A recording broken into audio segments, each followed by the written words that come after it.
Hi mga auntie! So ngayon ay mag-vlog tayo ng luto-lutuan. So ayan, prepare na tayo ng mga foods, mga sili, chop-chop there, chop-chop there.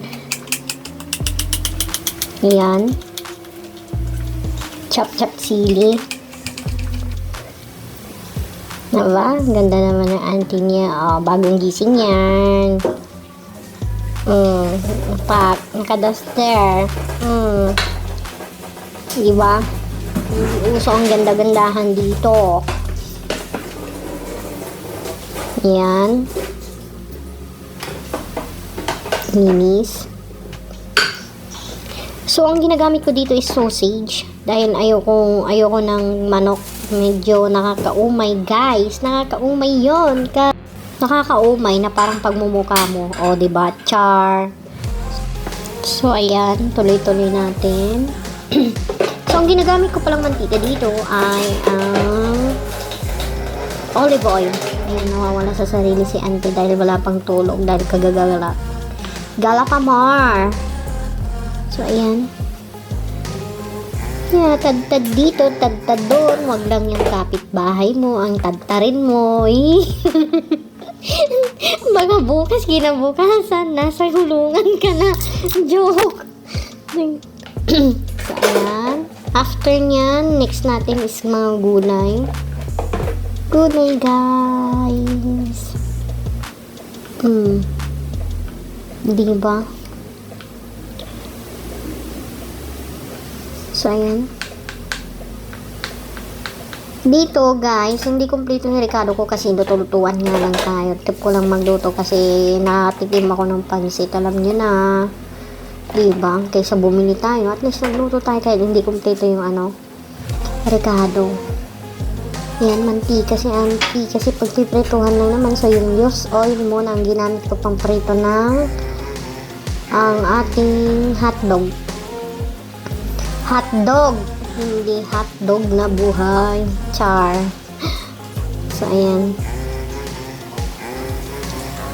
Ay, duster na duster si auntie. Grabe. So, ayan.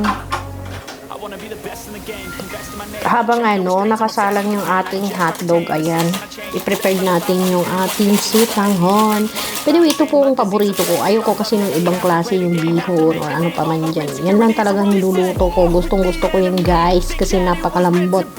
Lalo na pag malambot. Huwag lang ikaw ang lumambot sa kanyan. Joke. Ayan. Ayan. Kawani ni auntie. Ayan. Nasa mood si auntie ngayon dahil alam nyo na, day off. Dito, makakapagluto kapag araw ng day off lang. Alam nyo ba kung nasa ang lugar ako, guys? Nasa Pluto. Char! Nandito lang, guys, sa gitnang silangan. So, ayan, luto-luto. Diretso. Banlaw. Banlawan mo, kagaya ng pagbabanlaw mo sa sarili mo, magbago ka na kung ikaw ay masamang tao. Char. Yan. Pero yung onion, tsaka yung bawang ay ganyan ang pagtadtad ko kasi tamad akong mag-chop-chop, guys. Tamad akong mag-gayap-gayap. Ay, so, yan. Hinalo ko na pala yung mantika. So, ganun yun na rin palang nagamit ko. So, okay lang. Ako naman ang kakain. So, wala akong bisita. Lahat yun akong kakain. Dadalhin ko sa mga kapatid ko yung iba. Sorry, guys. First time ko mag-voice over. So, pagtsagaan yung aking boses na napakagandang boses na wala kayong mahahanap kundi si auntie lang. Si auntie Banget. Joke. So, ayan. Ayan. Gigisa na po natin ang sibuyas. Ayan. Grabe ang ating antig. Lumalaban ang kanyang braso. So, ayan. Huwag ka dyan. Paniluto tapos sabay kain. Galingan mo. Diba? Yan. Ginigisa na po. Hanggang sa maging brown yung sibuyas. Yan. Habang tulog pa yung mga kapitbahay, kailangan natin magluto para hindi hindi tayo hindi tayo maka-istorbo sa ating mga kapitbahay kasi lahat sila ay panggabi, so kanilang ang pang-umaga. Yan. Isa, sabay. Ilagay ang toyo. Ang pambansang toyo. Kagaya ko. So, ayan. Sige. Gisa. Nilagyan na ng tubig ni auntie. Yan. Timpla. Sige. Gusto ko kasi medyo maanghang. Mas masarap kasi guys, pampagana, diba? Oh, huwag ka dyan. Iba na naman yung iniisip mo. Pampagana, kumain yun. Ano na naman iniisip mo kakainin. Siyempre, yung pansit, diba? So, nilagay na natin yung sinangos. Halu-haluin mo. Huwag kang hihintong halu-haluin. Kagaya ng panghalo-halo niya sa'yo. Tapos, niloko ka lang. Diba? Char. So, ayan. Bali, hindi ko na ginigisa talaga yung repolyo guys kasi yun talagang nakasanayan ko. Ayoko talaga yung gusto ko yung fresh kahit paano may naka-mix na fresh na vegetables, diba? Yan. Panggalatok na panggalatok. Yan guys. Kaya wag ka dyan. Kung magbabas-bas dyan. Mas masarap pa yung loto ko sa'yo. Diba? Ikaw, tikim. Sige, tikim. Wag lang iba yung tikman mo. Lalo na yung asawa ng kaibigan mo, Char. Pat. Sige.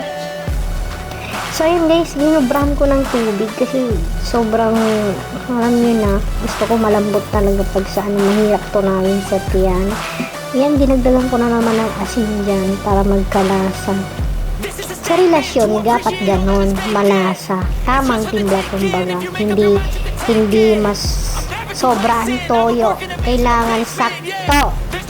Diba? Oh, so, ayan. Yan na guys, oh, malambot na siya. Sobrang sarap nito guys. Mas masarap pa to sa jowa mo. Char. Ayan. Sige.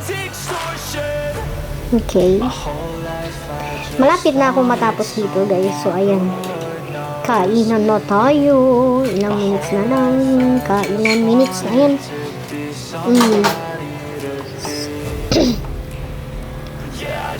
Yan. Hinalo ko na yung hotdog yun guys. Grabe siya. Hindi pa na yan Kaya yan sinasabi nila nakakataba talaga. Ang tagaluto. Grabe. Kasi ikaw ang unang talagang nabubusog sa kakatikim. Lalo na ako syempre. Okay na yan guys. Yan, halo. Walang hintong halo. Halo-halo. Kayo dyan. Halo-halo. Hindi pala pansit pala to guys. Hindi halo-halo. So yan. Dahil first time ko mag voice over. Yan. Yan. Gusto niyo daw. Sige. So, ayan guys, patapos na dito ang aking vlog na ito. Thank you sa mga nanonood. Salamat ng marami. Salamat sa inyo. Ayan. Bye guys. Please like, subscribe, and share. Bye. I love you all.